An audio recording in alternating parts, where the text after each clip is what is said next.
Hello everyone, good evening to all of you. स्वागत है आप सभी का इस प्लेटफॉर्म में। और एमपीजी के सीखने के लिए आप सभी लोग हो चुके हो काफी दिनों से रेडी और लगातार अलग अलग टॉपिक्स को आप मेरे माध्यम से सॉल्व कर रहे हो। यानी हमारे साथ जो है हम यहाँ पर हर रात 9 बजे एमसीक्यू सेशन लेकर आ रहे हैं, जहां पर आप लगभग हर टॉपिक को, चाहे वो पॉलिटी हो, इकोनॉमी हो, फिलहाल तो art and culture, Madhya Pradesh में हिस्ट्री हमने कर लिया, आर्ट एंड कल्चर हम डिस्कस कर रहे हैं। तो मेरे हिसाब से आप सभी की तैयारी भी एकदम बढ़िया चल रही होगी। और एक बार आप सभी को एमपी एग्जाम वाला परिवार की तरफ से दीपावली की हार्दिक हार्दिक शुभकामनाएं। तो चलिए जल्दी से जुड़ जाइए सेशन में और अपने अपने फ्रेंड्स को भी कॉल करके बुला लीजिए कि भैया दिवाली कल है आज नहीं है, तो जल्दी से सेशन को ज्वाइन कर लो, है ना। मैम आ चुकी है, बज चुके हैं रात के 9, तो देर किस बात की, जल्दी से आ जाइए। हाँ जी, चलो बहुत बहुत नमस्कार, बहुत बहुत स्वागत है आप सभी का एक बार फिर से। वेरी गुड इवनिंग और happy Diwali, wish you very very happy Diwali. चलो तो भाई दिवाली के मौके पर, है ना, जिस तरह से घरों में प्रकाश हो जाता है, अपने घरों में सफाई करते हो और घरों में नई नई चीजें लेकर आते हो, है ना, घरों में उजाला हो जाता है आपके यहाँ, है ना। उसी तरह से दिवाली के दिन आप सभी लोग एक दृढ़ निश्चय कर लो कि आपको अपने मन से जितनी गंदगी, जैसे घर से जो पुराने आइटम से जो वेस्ट है उसे हटाते हो ना, उसी तरह से अपने मन की जो गंदगी है उसे भी बाहर निकालो और अपने अंदर सिर्फ और सिर्फ प्रकाश भरो, और वो प्रकाश होगा ज्ञान का। ठीक है, तो दिवाली हर किसी का त्योहार है, आपका भी त्योहार है, ठीक है, विद्यार्थियों का भी त्योहार है। तो चलिए आइए आज के सेशन की शुरुआत करते हैं बिना किसी देरी के। आपने टाइटल और थंबनेल में देख लिया कि आज टॉपिक क्या रहने वाला है। तो आज हम डिस्कस करेंगे मध्य प्रदेश के साहित्य, मध्य प्रदेश के जो भी लिटरेचर इंपॉर्टेंट है और एग्जाम में हर साल यहाँ से क्वेश्चन आ रहा है, और साथ ही साथ उन्हें लिखने वाले जो साहित्यकार है मध्य प्रदेश के, उनके संदर्भ में भी देखेंगे। कुछ क्वेश्चंस मेलों से भी हो जाएंगे, आई थिंक मेले हमने डिस्कस कर लिया है, बट कुछ क्वेश्चंस यहाँ पर मेलों से भी मैं लेकर आई हूँ। चलो बिना किसी देरी के क्लास की करते हैं शुरुआत। और आपके सामने स्क्रीन पर पहला क्वेश्चन ये रहा, बताओ सुभद्रा कुमारी चौहान का जन्म कहां पर हुआ था। बहुत ही सिंपल सा क्वेश्चन है, सुभद्रा कुमारी चौहान जी का जन्म कहां पर हुआ था। भाई मध्य प्रदेश की एक बड़ी फेमस, मध्य प्रदेश क्या भारत की एक बड़ी फेमस पर्सनालिटी है, साहित्यकारों में इनका एक अलग ही नाम है। और इनकी एक कविता है, इनकी एक रचना है, झांसी की रानी, बुंदेले हर बोलो के मुंह हमने सुनी कहानी थी, खूब लड़ी मर्दानी वो तो झांसी वाली रानी थी। इस कविता ने तो 4 चांद लगा दिया था। ठीक है, तो वही है सुभद्रा कुमारी चौहान जिन्होंने झांसी की रानी कविता लिखी है। इनका जन्म हुआ था प्रयागराज में, जिसे आज हम इलाहाबाद के नाम से, आज हम हालांकि प्रयागराज के नाम से जानते हैं, पहले इस इलाहाबाद के नाम से जाना जाता था। तो सुभद्रा कुमारी चौहान जी का जन्म हुआ था 1904 में। कहां पर हुआ था? प्रयागराज उत्तर प्रदेश में हुआ था। लेकिन मध्य प्रदेश से कैसे इनका संबंध हो गया? तो भाई जन्मभूमि तो उत्तर प्रदेश थी, लेकिन कर्म भूमि इनकी क्या थी? मध्य प्रदेश थी। इनफैक्ट इनकी जो शादी है ना, इनकी जो शादी है वो मध्य प्रदेश में हुई थी। मध्य प्रदेश में जो खंडवा डिस्ट्रिक्ट है, मध्य प्रदेश के खंडवा जिले में इनकी शादी हुई थी। इनके पति का नाम था लक्ष्मण सिंह चौहान। इनके पति भी उम्दा साहित्यकार थे, लक्ष्मण सिंह चौहान। ठीक है, शादी हुई खंडवा में, और जब ये शादी करके आई तो उसके कुछ टाइम के बाद ये अपने पति के साथ कहां पर चली गई? ये जबलपुर आ गई। कहां पर आ गई? जबलपुर आ गई। और जबलपुर आ करके माखन लाल चतुर्वेदी को इन्होंने अपना गुरु बना लिया। माखन लाल चतुर्वेदी की जो भी पत्र पत्रिकाएं थी उनके कहीं ना कहीं संपादन में सहयोग दिया था। किसने? लक्ष्मण सिंह चौहान और सुभद्रा कुमारी चौहान ने। साथ ही साथ मध्य प्रदेश में मैंने कई बार बताया 1923 में जो झंडा सत्याग्रह हुआ था, उस सत्याग्रह में सुभद्रा कुमारी चौहान ने भी पार्टिसिपेट किया था। इनफैक्ट ये जेल भी गई थी। तो भैया भारत माता की रक्षा के लिए भी इन्होंने काम किया है। तो ये हो गई सुभद्रा कुमारी चौहान। अगला क्वेश्चन आपके सामने स्क्रीन पर है, उर्मिला किसकी रचना है? जल्दी से बता दीजिए, उर्मिला किसकी रचना है? उधर सुभद्रा कुमारी चौहान की बहुत सारी रचनाएं, जैसे बिखरे मोती है, पूछा जा चुका है, सुभद्रा कुमारी चौहान ने लिखी। मुकुल है, त्रिधारा है, सबा के खेल है, सबसे इंपॉर्टेंट बिखरे मोती है। ठीक है, उर्मिला किसकी रचना है? उर्मिला बताइए।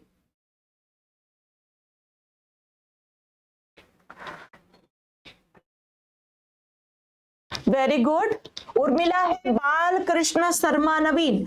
आधुनिक साहित्यकारों में, मध्य प्रदेश के आधुनिक साहित्यकारों में इनका भी जो योगदान है साहित्य के क्षेत्र में वो भी अतुलनीय है।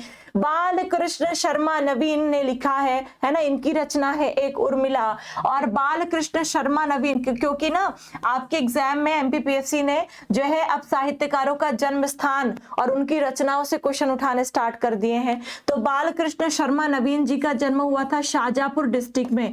कहां पर? शाहजहांपुर जिले में इनका क्या होता है? जन्म होता है। और इनकी एक बड़ी फेमस रचना है जिसका नाम है उर्मिला, है ना। उर्मिला के अलावा रश्मि रेखा बहुत इंपॉर्टेंट है, पूछी जा चुकी है कि रश्मि रेखा किस साहित्यकार की पुस्तक है या रचना है। तो रश्मि रेखा किसकी रचना है? पुस्तक नहीं है ये।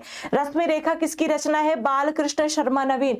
रश्मि रेखा हो गया, उर्मिला हो गया। उर्मिला के अलावा कुमकुम, कुमकुम भी इनकी एक रचना है, कुमकुम, है ना। और प्राणार्पण, प्राणार्पण भी बालकृष्ण शर्मा नवीन जी की ही क्या है? एक रचना है। तो ये इतनी रचनाएं आपको, स्पेशली जो सबसे इंपॉर्टेंट रचनाएं है जैसे बिखरे मोती सुभद्रा कुमारी चौहान, है ना। आपने सुना होगा माखनलाल चतुर्वेदी जी की एक रचना बड़ी फेमस है, बताओ कौन सी है? बिलासपुर जेल में लिखी थी, पुष्प की अभिलाषा, ठीक है। चाह नहीं मैं सुरबाला के गहनों में गुथा जाऊं, चाह नहीं प्रेमी माला में बिध प्यारी को ललचाऊं। इस तरह से उसकी पंक्तियां थी। तो ये हो गया आपका अगला क्वेश्चन। चलो थर्ड क्वेश्चन का आंसर बताओ कि वसुधा नामक साहित्यिक एक मासिक पत्रिका है ये वसुधा, उसके बताओ संपादक कौन है, एडिटर कौन है इसके? वसुधा के एडिटर, वसुधा मोस्ट इंपॉर्टेंट, वसुधा के एडिटर कौन है?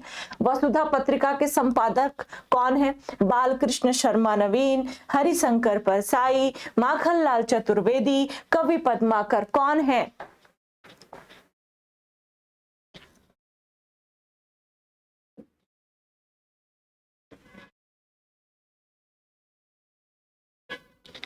बताइए क्या होगा इसका आंसर? क्वेश्चन नंबर 3 का आंसर फटाफट बताइए।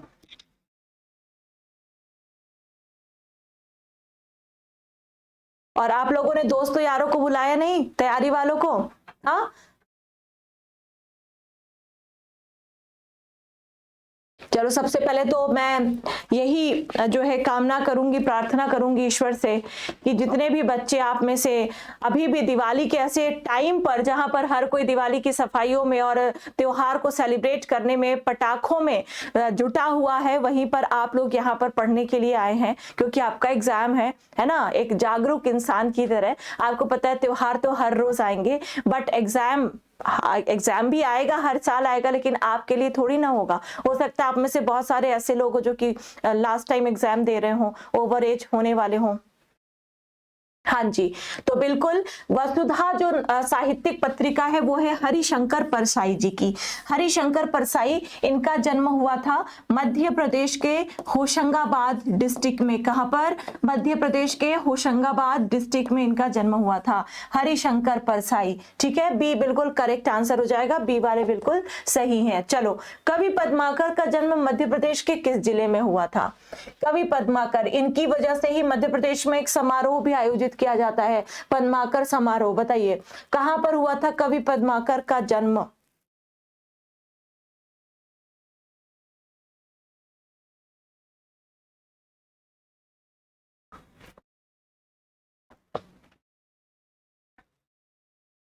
हाँ जी, वेरी गुड, वेरी गुड। कहां पर हुआ? तो कवि पद्माकर जी का जन्म हुआ था सागर डिस्ट्रिक्ट में, सागर जिले में, ठीक है। कवि पद्माकर की रचनाएं भी पढ़ लेना है आपको।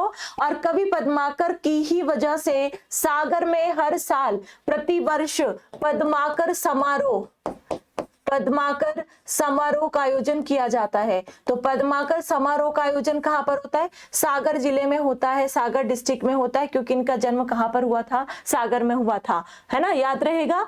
चलो अगले क्वेश्चन का आंसर दो, question number 5, most important and very easy question. Alha खंड की रचना किसने की थी? आल्हा खंड की रचना कई बार मैंने बता दिया, बहुत ही इजी क्वेश्चन है ये और आपके लिए तो बहुत ही ज्यादा इजी है। आल्हा खंड की रचना किसने की थी?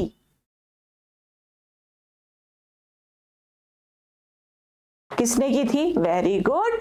तो भाई जगनिक ने की थी आल्हा खंड की रचना, है ना, जो कि एक वीर गाथा है। आल्हा खंड क्या है? आल्हा खंड एक वीर गाथा है, वीर रस प्रधान एक रचना है। आल्हा और उदल की जो लड़ाइयां हैं, 52 लड़ाइयां, उनका वर्णन है आपके आल्हा खंड में। जगनिक ने आल्हा खंड की रचना की है। जगनिक उसी टाइम पर थे। आल्हा, उदल, जगनिक ये सभी परमार्थी देव या परिमल देव के ही दरबार में रहा करते थे। और इस आल्हा खंड को सबसे पहले लिपिबद्ध किया था इलियट महोदय ने। इलियट महोदय ने सबसे पहले इसे लिपिबद्ध किया था। तो ये हो गई आल्हा खंड। बात करें ईसुरी की, तो भैया ईसुरी एक लोक साहित्यकार है मध्य प्रदेश के। ईसुरी क्या है? एक लोक साहित्यकार है। और आपने नाम सुना होगा फाग का। फाग, तो फाग का जो आविष्कार है वो ईसुरी ने ही किया था। फाग का आविष्कार किसने किया था? तो ईसुरी ने ही किया था। उसके बाद आते हैं घाघ। तो घाघ भी एक लोक साहित्यकार है मध्य प्रदेश के। और घाघ ने कृषि को सर्वश्रेष्ठ व्यवसाय बताया है। सर्वश्रेष्ठ व्यवसाय, इनका कहना था कि विश्व में सबसे अच्छा जो बिजनेस है वो है कृषि, ठीक है। और इसी वजह से इन्हें कृषि पंडित भी कहते हैं। क्या कहते हैं? इन्हें कृषि पंडित भी कहा जाता है। कृषि पंडित तो किसे कहते हैं? तो घाघ को कृषि पंडित कहा जाता है। ईसुरी ने फाग का आविष्कार किया था। संत सिंगा जी जो कि मध्य प्रदेश के निमाड़ से संबंध रखते हैं, है ना, मध्य प्रदेश के निमाड़ से संबंध रखते हैं। संत सिंगा जी भी लोक साहित्यकार थे मध्य प्रदेश के, मतलब बहुत से साहित्य इन्होंने लिखे हैं। चलो अगला क्वेश्चन है, उत्तर रामचरित के रचनाकार कौन है? उत्तर रामचरित के रचनाकार कौन है? फटाफट से आंसर बताओ।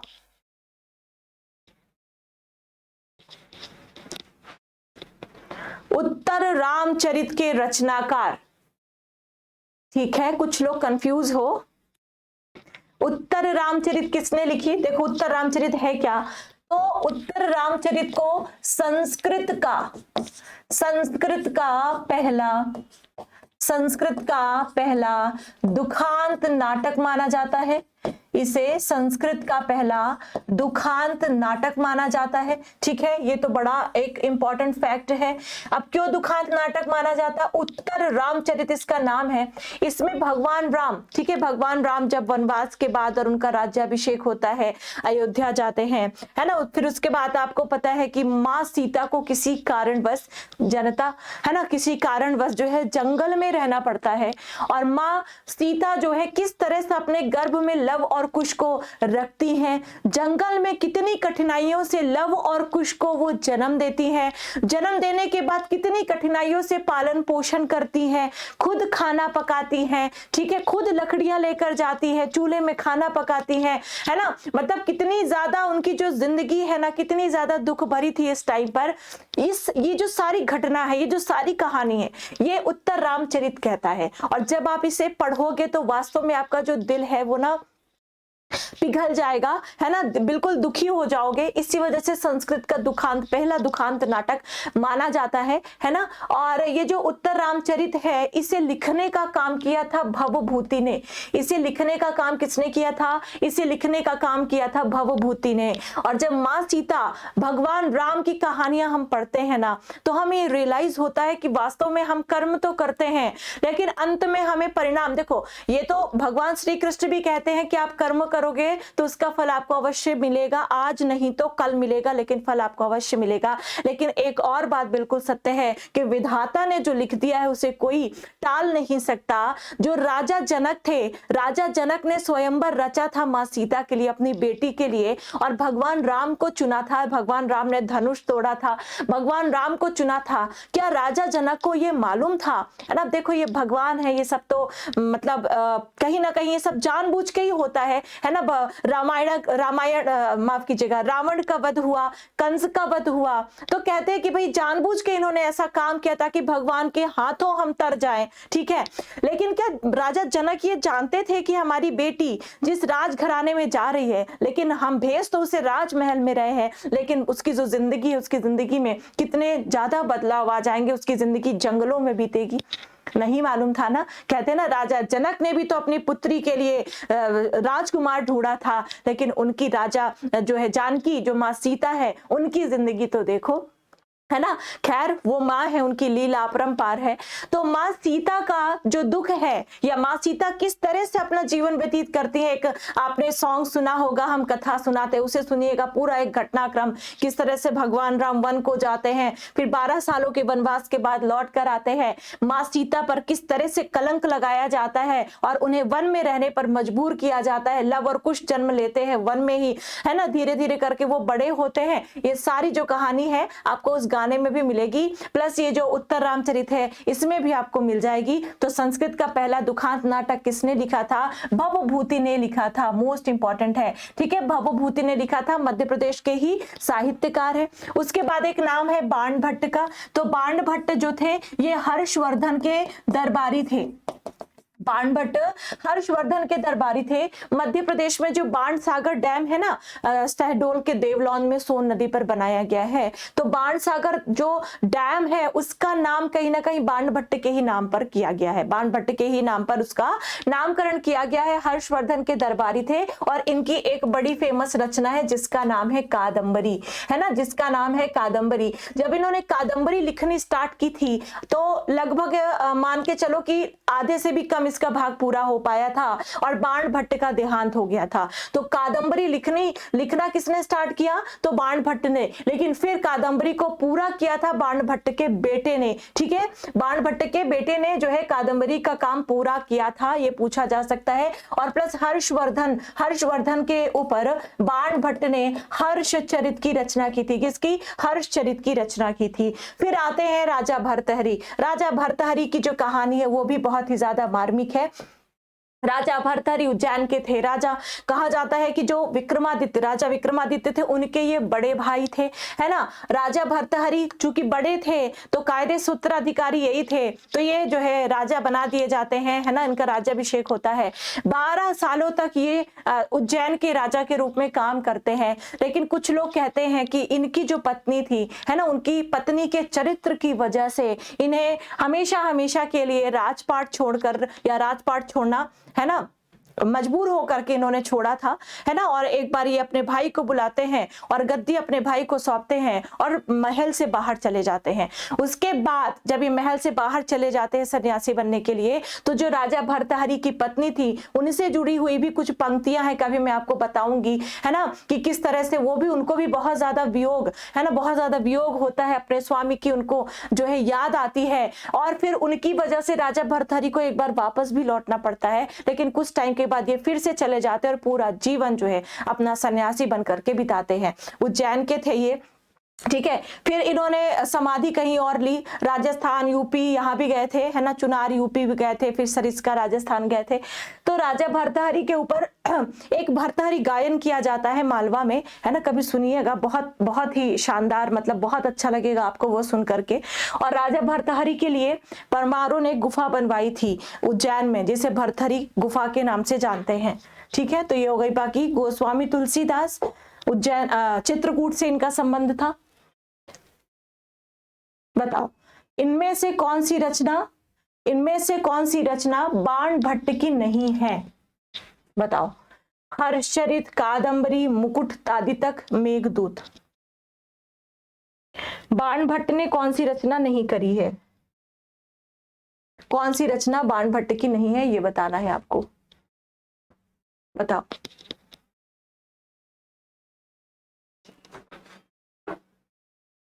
कौन सी नहीं है? वेरी गुड, मेघदूत नहीं है। वेरी इजी क्वेश्चन, मेघदूत नहीं है। हर्षचरित भी बाण भट्ट ने लिखी, अभी मैंने आपको बताया। कादंबरी भी बाण भट्ट ने लिखी, मुकुट तादितक भी बाण भट्ट ने लिखी, लेकिन मेघदूत बाण भट्ट की नहीं है। तो फिर है किसकी? मेघदूत है कालिदास की, महाकवि कालिदास, ठीक है, महाकवि कालिदास की थी। ये एक खंड काव्य था, कालिदास के द्वारा लिखा गया ये एक खंड काव्य था। कालिदास की 7 रचनाएं बिल्कुल आपको रट लेनी है, जिनमें से 3 नाटक हैं। तीन नाटकों में इनका जो सबसे पहला नाटक था वो था मालविकाग्निमित्रम। मालविका और जो शुंग डायनेस्टी के एक शासक थे अग्निमित्र, उन दोनों के प्रेम प्रसंगों को आधार बनाकर लिखा था मालविकाग्निमित्रम।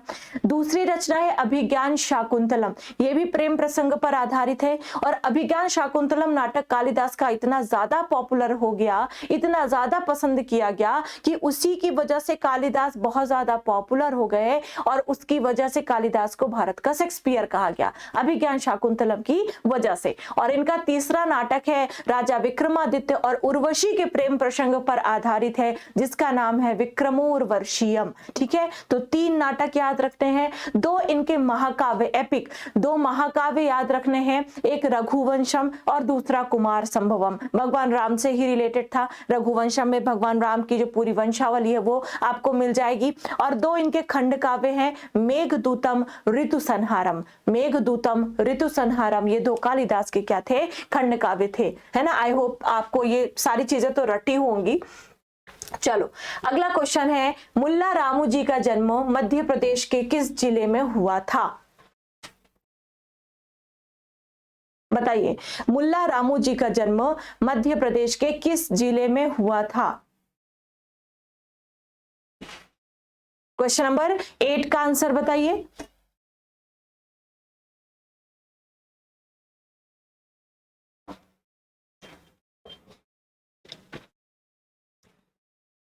हाँ, किस जिले में हुआ था?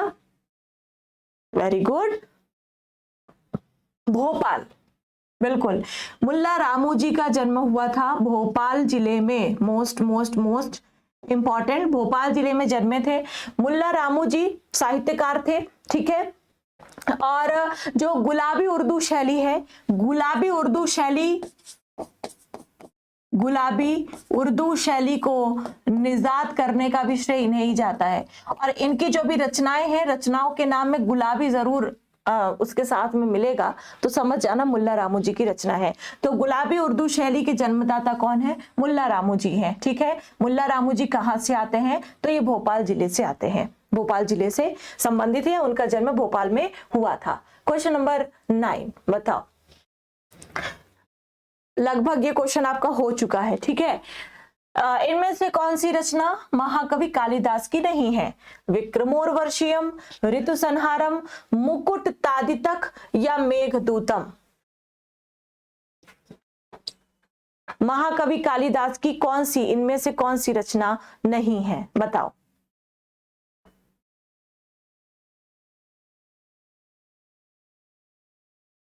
कौन सी नहीं है? देखो, विक्रमोर्वशीयम विक्रमादित्य और उर्वशी की प्रेम कथा नाटक है, ये तो है ही। ऋतु संहारम खंड काव्य है, ये तो है ही। मेघदूतम ये भी खंड काव्य है, ये भी है। कौन सी नहीं है? मुकुट तादितक नहीं है। मुकुट तादितक जो है कालिदास की रचना नहीं है। फिर मुकुट तादितक है किसकी? तो ये लिखा है, ये रचना है बाण भट्ट की। बाण भट्ट जिन्होंने कादंबरी, हर्षचरित इनकी रचनाएं की है ना, उन्होंने ही मुकुट तादितक की रचना की है। बिल्कुल सही, very good, C correct answer हो जाएगा। हाँ जी, सी बिल्कुल करेक्ट आंसर हो जाएगा इस क्वेश्चन का, वेरी गुड। चलो अगले क्वेश्चन में आते हैं। अगला क्वेश्चन है, भवानी प्रसाद मिश्र का जन्म कहां पर हुआ था? क्वेश्चन नंबर 10 का आंसर बताइए। भवानी प्रसाद मिश्र ये मध्य प्रदेश के एक बड़े फेमस साहित्यकार हैं। भवानी प्रसाद मिश्र, बता दीजिए इनका जन्म कहां पर हुआ था? सागर, उज्जैन, इंदौर या नर्मदापुरम या होशंगाबाद? भवानी प्रसाद मिश्र। एमपीपीएससी साहित्यकारों से 3 तरह के क्वेश्चंस पूछ रही है। नंबर 1 उनका जन्म स्थान, नंबर 2 उनकी जो रचनाएं हैं, जो साहित्य हैं, एंड नंबर 3 मूल नाम भी कई बार पूछे जा चुके हैं।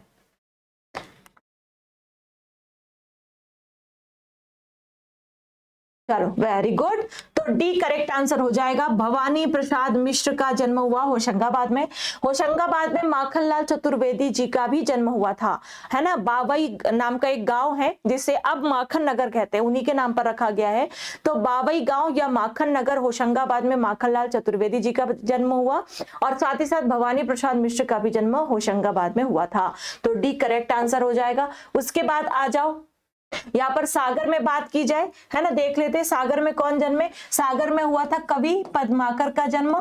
कवि पद्माकर का जन्म सागर में हुआ था।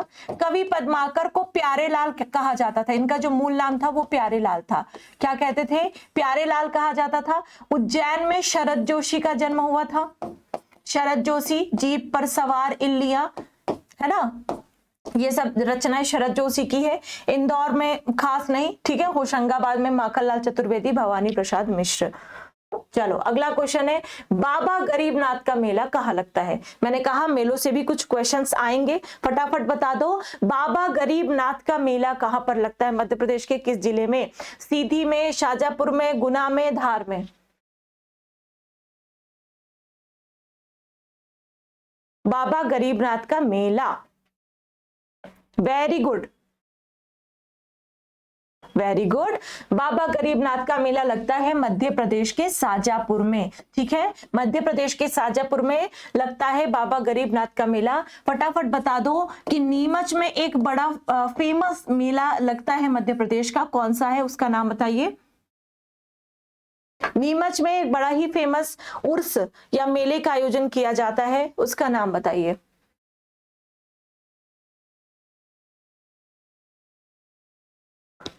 हाँ जी, बहुत बढ़िया, शहाबुद्दीन औलिया का उर्स। शहाबुद्दीन औलिया का उर्स, इसका आयोजन नीमच जिले में होता है। वेरी गुड, वेरी गुड, ठीक है। और बाबा गरीबनाथ का मेला शाजापुर में लगता है। यहां तक कोई दिक्कत? कोई दिक्कत नहीं। चलो आगे बढ़ते हैं। अगला क्वेश्चन है कि मध्य प्रदेश में सबसे ज्यादा मेले किस डिवीजन में लगते हैं? किस संभाग में सबसे ज्यादा मेले लगते हैं? ग्वालियर में, नर्मदापुरम में, भोपाल में, या फिर उज्जैन संभाग में, उज्जैन डिवीजन में? कहां पर सबसे ज्यादा मेले लगते हैं मध्य प्रदेश में? सबसे ज्यादा?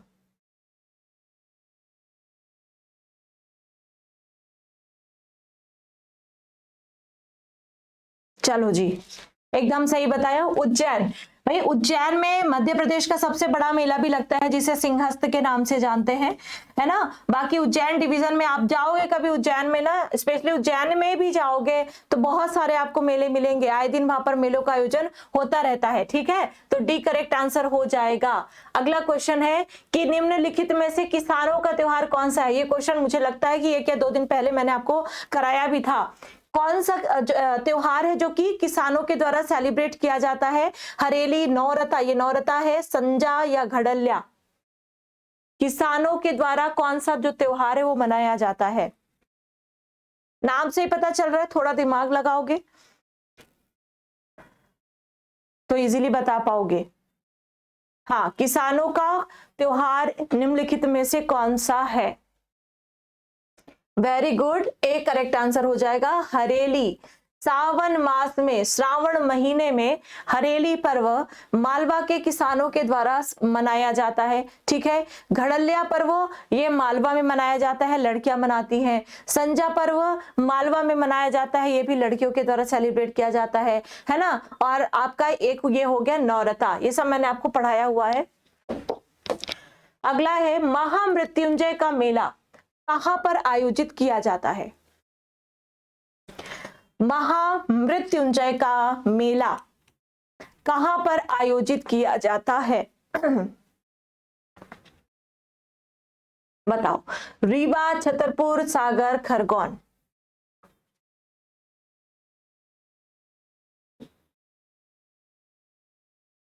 कहां पर? Very good. तो महामृत्युंजय का मेला रीवा जिले में लगता है, ठीक है। रीवा जिले में जो रीवा का फोर्ट है, बघेल राजाओं का जो किला था, वहां पर उसी परिसर में एक महामृत्युंजय का बड़ा फेमस टेम्पल है, और उसी टेम्पल के पास में लगता है महामृत्युंजय का मेला। साल में 2 बार लगता है, एक बार महाशिवरात्रि के दिन लगता है और एक वसंत पंचमी के दिन लगता है, ठीक है। उसके बाद बात करें छतरपुर में कौन सा मेला लगता है, तो एक बड़ा फेमस मेला है जिसका नाम है जल बिहारी का मेला। जल बिहारी का मेला लगता है छतरपुर में। इसके अलावा चरण पादुका छतरपुर का एक गांव है, वहां पर चरण पादुका में सैक्रे जो हुआ था, है ना, वो भी आपको याद रखना है। फिर सागर की बात की जाए तो सागर में बताओ, सागर में एक बड़ा फेमस मेला लगता है, कौन सा है? सागर में एक बहुत ही फेमस मेला लगता है, उसका नाम बताइए। धमोनी उर्स, ठीक है, धमोनी उर्स कहां पर आयोजित किया जाता है? तो सागर में। साहबुद्दीन औलिया का उर्स नीमच में, ठीक है। तो ये खरगोन में सच कोई बहुत ज्यादा इंपॉर्टेंट मेला नहीं है। पीताम्बरा देवी की पीठ मध्य प्रदेश के किस नगर में है? बताओ, ये एक शक्ति पीठ है, ठीक है।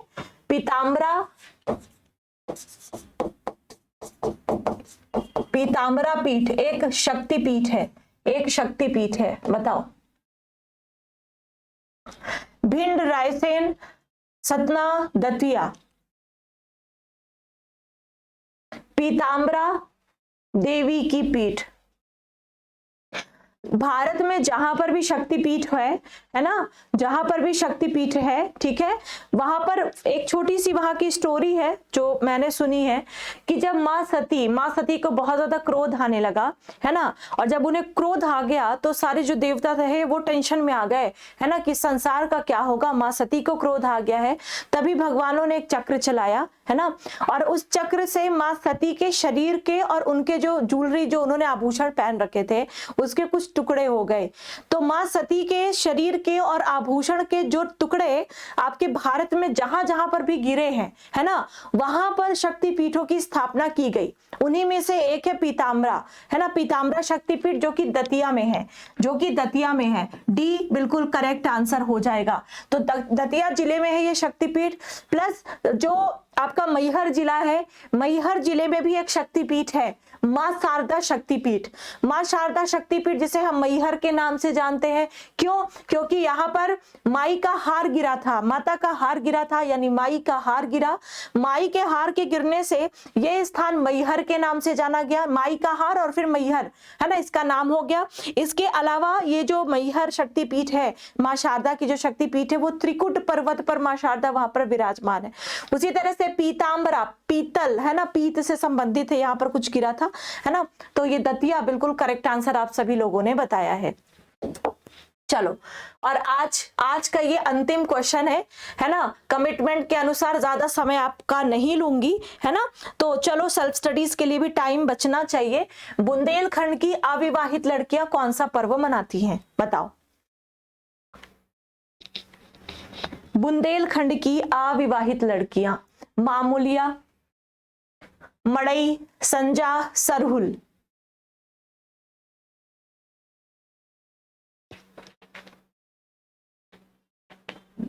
कौन सा पर्व मनाती हैं? ये तो कई बार आपने पढ़ा है, कई बार हमने क्वेश्चन भी इससे रिलेटेड डिस्कस किए हैं। बुंदेलखंड में, मालवा में नहीं। बिल्कुल एक करेक्ट है मामूलिया, है ना। तो देखो, एक है संजा, दूसरा है मामूलिया। तो संजा और मामूलिया दोनों सेम ही हैं, दोनों सेम तरीके से सेलिब्रेट किए जाते हैं, संजा मामूलिया दोनों। लेकिन मालवा में इसे संजा कहते हैं और बुंदेलखंड में इसे क्या कहते हैं? मामूलिया कहते हैं। ये दोनों सेम फेस्टिवल है बट अलग अलग नाम से जाने जाते हैं, इसलिए याद रखिएगा। बात करें मड़ई की, तो मड़ई एक बड़ा ही फेमस पर्व है, एक फेस्टिवल है और एक मेला है, ठीक है। और इस मेले का जो आयोजन है वो गोंड जनजाति के द्वारा किया जाता है। मध्य प्रदेश की जो गोंड ट्राइब है वो इस मेले का आयोजन करती है, मींस बहुत एक भव्य मेला होता है इनका। मंडला, मध्य प्रदेश का मंडला और डिंडोरी, क्योंकि यहीं पर गोंड ट्राइब सबसे ज्यादा रहती है, तो मंडला और डिंडोरी में जो मड़ई है इसका आयोजन किया जाता है। संजा आपको बता ही दिया, मामूलिया के जैसा एक फेस्टिवल है जो कि पितृपक्ष के टाइम पर किशोरियां सेलिब्रेट करती हैं मालवा में। बात करें सरहुल, तो सरहुल भी जनजाति से संबंधित एक शब्द है और ये है उरांव ट्राइब से रिलेटेड एक क्या है शब्द है। तो ये चारों की चारों जो ऑप्शंस है उसका भी पोस्टमार्टम हो गया है। चल, और इस तरह से हाँ, एक और क्वेश्चन बताइएगा, एक और क्वेश्चन बताइएगा कि किस पर्व पर सुअर की बलि दी जाती है?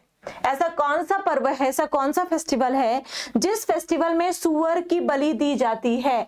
रत्नवा, लारूकाज, हरेली या संजा? सुअर की बलि किस फेस्टिवल में दी जाती है, बताइए। ए बी सी डी, कौन सा आंसर होगा सही?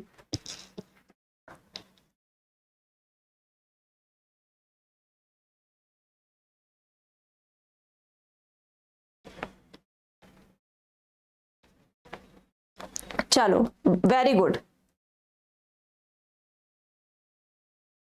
वेरी गुड, लारूकाज फेस्टिवल, ठीक है, बिल्कुल सही। लारूकाज फेस्टिवल है, ये जनजातियों का ही एक पर्व है। हरेली और संजा को छोड़ दिया जाए तो रत्नवा, लारूकाज दोनों जनजातियों की फेस्टिवल्स है, पर्व है।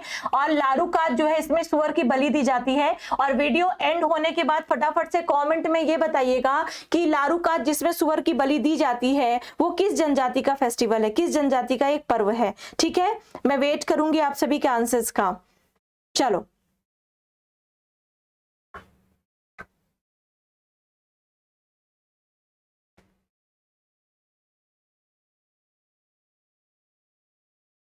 चलो, और आज के सेशन का जो लास्ट क्वेश्चन है वो रहा आपके सामने स्क्रीन पर कि मकर संक्रांति से प्रारंभ होकर 18 दिनों तक चलने वाला बरमान का मेला कहां पर आयोजित किया जाता है? बरमान के मेले से एमपीपीएससी ने मेंस में जो 2021 का मेंस हुआ था, यहाँ पे क्वेश्चन पूछा था, बरमान का मेला ग्वालियर, उज्जैन, सीधी, नरसिंहपुर। बरमान का मेला, हिंट दे देती हूं, ठीक है, आंसर्स भी आने स्टार्ट हो गए हैं। बरमान घाट है एक, नर्मदा के तट पर है एक बरमान घाट, अब तो बता सकते हो। नरसिंहपुर बिल्कुल सही करेक्ट आंसर हो जाएगा। तो बरमान के मेले से एमपीपीएससी ने मेंस में भी 3 मार्कर में क्वेश्चन पूछा था और प्रीलिम्स में तो आता ही है, तो नरसिंहपुर बिल्कुल करेक्ट आंसर हो जाएगा। और इस तरह से आज के सेशन का ये था लास्ट क्वेश्चन। ये सेशन यहाँ पर होता है समाप्त, सारे क्वेश्चंस होते हैं समाप्त। तो आज के लिए बस इतना ही, यहीं पर करते हैं एंड, ठीक है। फटाफट आप सभी लोग जाइए और थोड़ा बहुत एंजॉय कीजिए और पढ़ाई कीजिए, सेल्फ स्टडीज कीजिए। अभी भी जो पोर्शन आपका बच गया है सिलेबस का उसे कंप्लीट कीजिए और जो हो चुका है उसका रिवीजन कीजिए। इस बार आप सभी को, जितने लोग देख रहे हो, आप सभी को प्रीलिम्स में सिलेक्शन लेना है, प्रीलिम्स सेलेक्ट करना, प्रीलिम्स में सेलेक्ट होना है और मेंस जो है एक बार मेंस में बैठना है, मेंस लिखना है एक बार, ठीक है। और मैं तो यही चाहूंगी कि फाइनल सिलेक्शन भी आपको लेना है, ठीक है। तो फिलहाल इस सेशन को यहीं पर करते हैं एंड, और हो सकता है कि आगे से कुछ दिनों तक ये सेशन ना आए क्योंकि आप सभी लोग भी देखो 1-2 दिन तो बनता है, आप लोग भी बिजी रहोगे और थोड़ा बहुत हम सभी लोग भी थोड़ा थोड़ा बिजी रहेंगे, है ना।